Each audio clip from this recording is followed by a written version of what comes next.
everybody! We're adding on to the pre-existing base of our coil pot, so this video is all about adding more of those coils using your template. So the first step is when you get your piece out of the bag that you want to trim that top edge and expose some of that wetter clay at the surface. And this also helps to even out your piece so that you're really getting a symmetrical piece that if you cut it in half, that each side would be the same.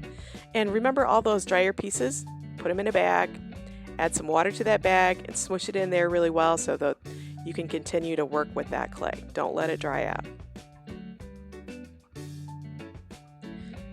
The beginning step to this, when you're adding wet clay to clay that is set up almost to the leather hard state, is that you need to score your first coil that you add on after every day of working.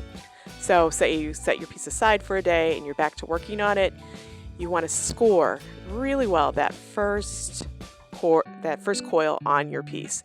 So not only am I scoring one direction, but I'm cross-hatching to get as much surface texture as I can in that.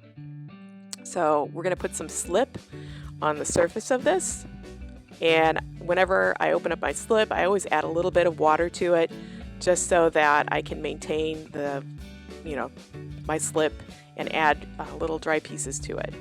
So I am putting on the very lightest layer of slip. You don't need a lot, you just need to get it damp on the top so that that first coil will attach.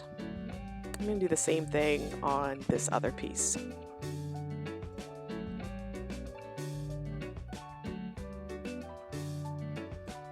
Okay, so rolling out the coils again and making sure that they are even, just like the coils that we previously coiled with. And for an extra bonus lesson in this, we're going to show you how to hydrate clay that might be dry.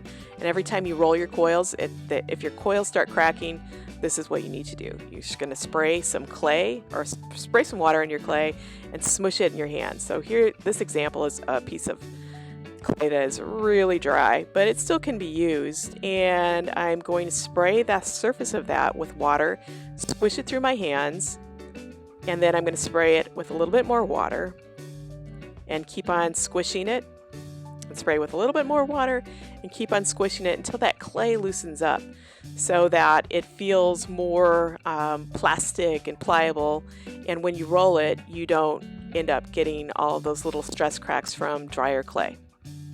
So that'll be better clay to roll coils with. Going back to the previous coil we rolled, it's time to score this piece, but first you can tell that that clay has plenty of plasticity or water in it. It's not bending when you're curving it or bending it.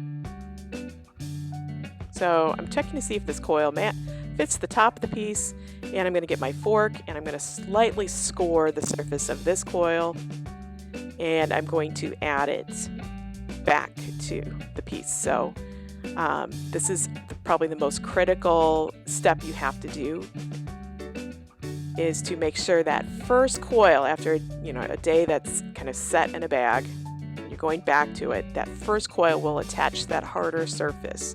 And we're not talking about a surface that has no moisture in it whatsoever. We're talking about a piece of clay that's slightly harder than the clay that we are adding to it.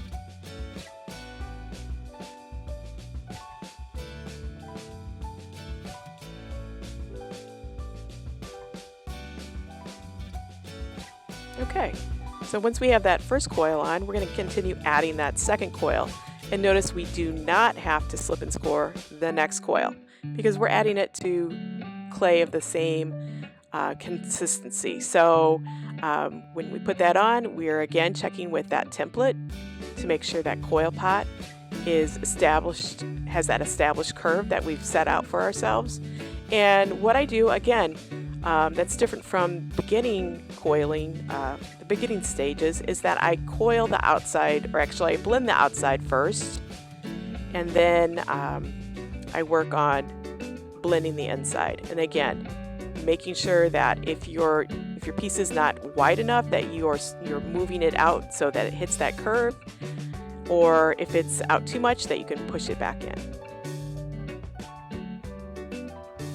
Okay, so you can see that there are all these little fingerprints and stuff. We'll add one more coil, and we'll do some smoothing. So here's the last coil that we're going to add to this piece. And again, make sure that you're not putting it on the same seam. And then we continue our process of layering coils and blending those coils in.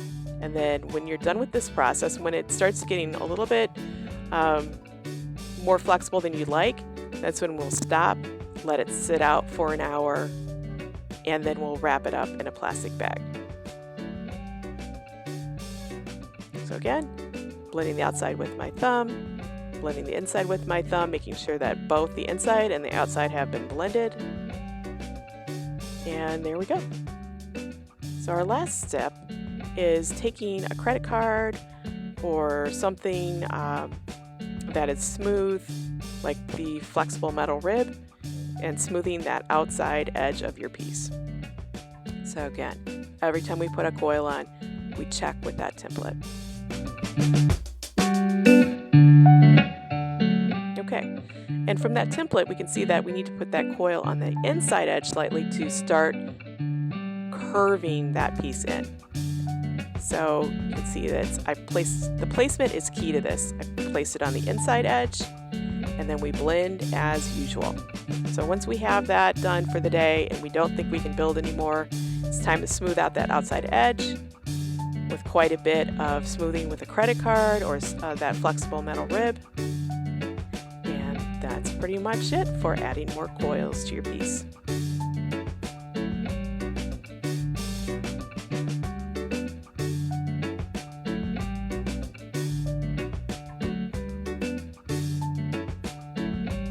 Okay, and remember, you can continue smoothing that out even if we add more coils the next day.